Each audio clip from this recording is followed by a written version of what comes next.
guys, Chris here with Dream Big and Make It Happen, and I wanted to go over today with some of the handlings that we have instituted with our narcissistic gang stalking smear blah blah blah blah blah thing. Ours was pretty intense, and I will tell you that it also included physical attacks. It included legal harassment with false reports to certain authorities who then investigated us and found nothing, by the way. But that was stressful, of course. Every time you're investigated because somebody said something about you that was wrong, you start to wonder who's out to get me. And then it culminated in a huge smear campaign with the flying monkeys and whatnot that really did kind of destroy some of our relationships. Obviously, the ones that have been destroyed by that were not worth having in the first place, and that's another thing you need to remember. But one thing that you have to keep in mind, and this is a quote from Jordan Peterson, who I really respect because the man thinks things through and he can see things from a different perspective. What he said is not only no means no, and this is paraphrased, no means if you continue, something very, very bad is going to happen to you. And that is what no has to mean to you when you're dealing with your minions or narcissists or whatever you're dealing with. Anybody that's trying to take you out, you have to be willing and able to make something very, very bad happen to them. Now, as we talked about before, these narcissists and these other people, I would say 99.99 times out of 100, they have crimes. They have documented criminal behavior, and getting a background check on these people is simplicity itself. You can Google it and you can go and find out all the dirt on them. When we did this, not only on our narcissists, but also on the flying monkeys, we were amazed at what we dug up. So another thing is you have to be able to mete out the handling on them commensurate with the magnitude and intensity of the crime they committed. In our case, it was a massive campaign. It was false reports with the authorities, investigations into our business in Italy and into our associates' business and everything else. Total legal harassment, and then physical attacks, and then the smear campaigns and the attempted complete destruction of everything we are doing and all our relationships in our little Borgo. Now, I want to point out that the 4 people that were doing the absolute most for our Borgo, bringing people in, setting up things, doing, donating to the churches and various other things, bringing tons and tons of people in and showing them around and bringing expats so that they can live and repopulate our cute hill town. The 4 people that were doing the most, and this is documented if you look back on our previous videos on the Super Savvy channel, these were the ones that were under direct, intense attack by these suppressive psychotics. That tells you something right there. There is a type of person in this world who is suppressive, antisocial, psychotic, and anything good they see, they must destroy. Now, if you're watching this video, chances are they saw good in you and they must destroy you, and it becomes an obsession with them. They become stalkers and gang stalkers and all kinds of things. However, there are some very simple handlings, and it's almost like they hand it to you on a silver platter, because once you find their crimes, that's when you're sitting in the catbird seat. Now, I want to say that as I was going through these handlings and ready to get really ruthless, I started fighting with myself, and I'm like, what is this? I feel like I can't do what I know I need to do for my survival, for Pete's survival, for Super Savvy's survival, for our associates' survival, for our town's survival, and all of Calabria's survival because of the things that we're trying to do over there.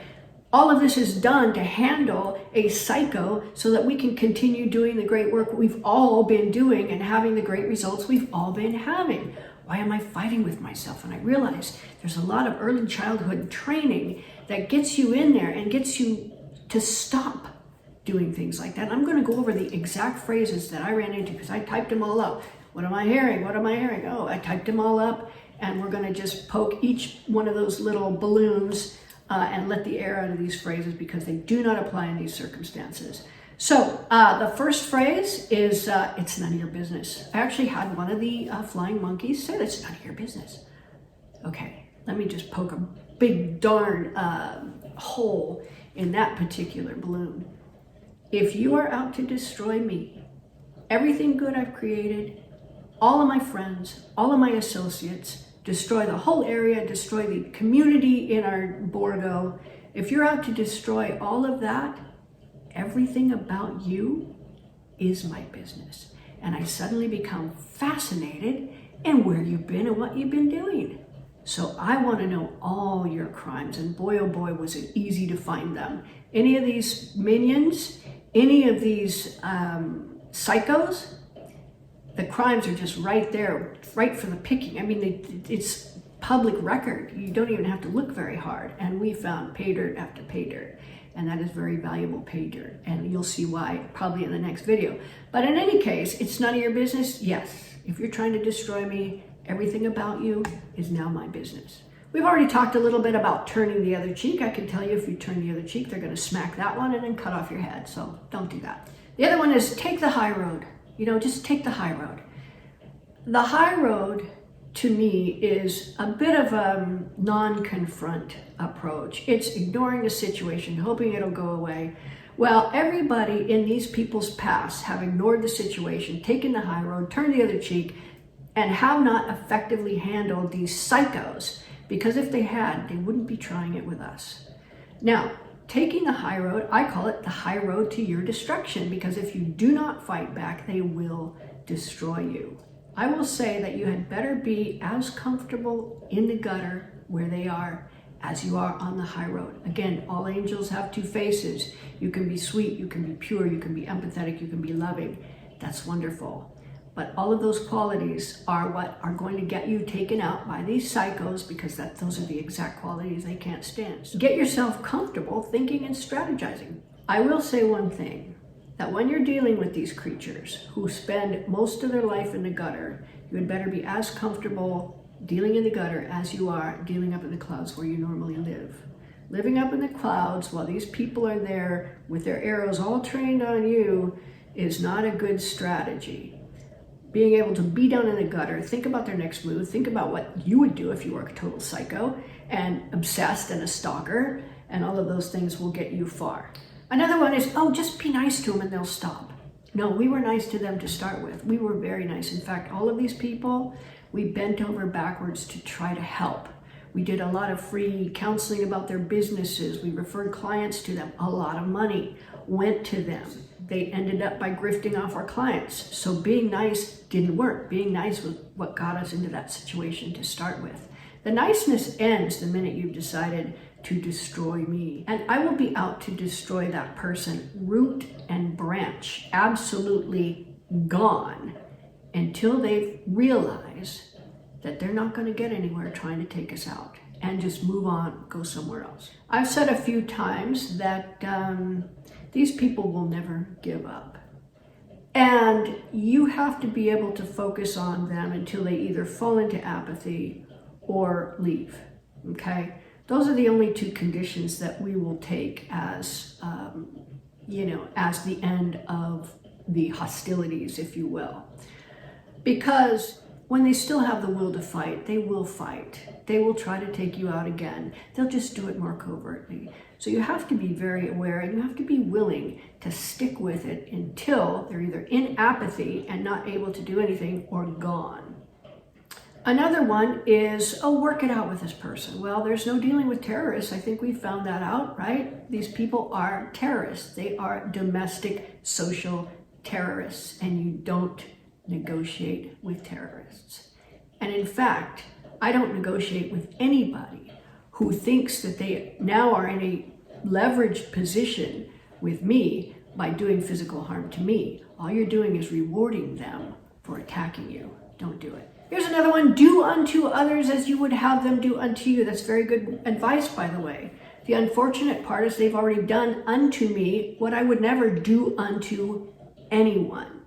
So now I'm put in a position where I have to do unto them in order to make a very clear message that this is not okay, and something very, very bad is going to happen to you if you continue. And I will say this in all sincerity, you have the duty to handle them definitively and send a message that if they continue, something very, very bad will happen.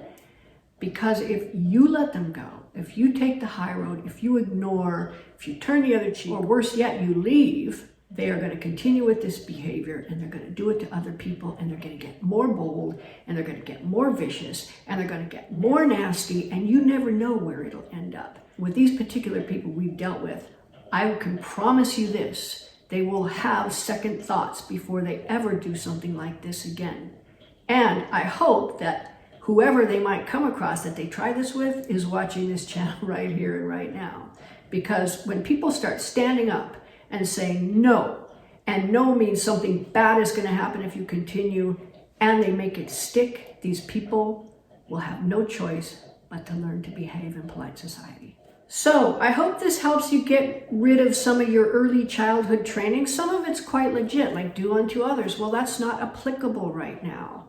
It's none of your business. I hate that phrase because there have been times when I've tried to help somebody and somebody else says, none of your business, leave it. Well, if everybody thought that way, you wouldn't have suicide prevention lines. You wouldn't have best friends showing up with tea and cookies. You wouldn't have people going, I know you tell me you're okay, but I just feel like you need my help. If everybody decided to mind their own business, this world would be a whole lot worse than it actually is. So you probably can think of some other phrases other people have dealt to you about your handlings in life or growing up along the line and things. And maybe you've accepted them as true, and maybe they are true in a lot of cases, but not applicable right now. Why don't you put some down in the comments and let's take a look at these things and see, do they apply? Are they even right to begin with? Are they stupid?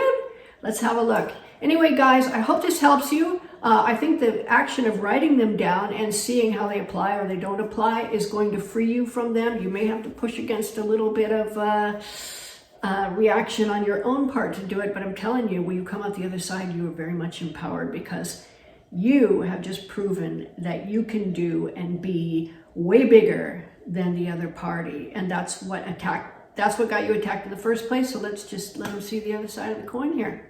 There you go. So again, be very careful with your own particular situation. I never know what your narcissist is capable of, but you probably do.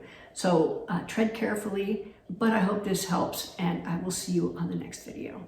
Take care, guys.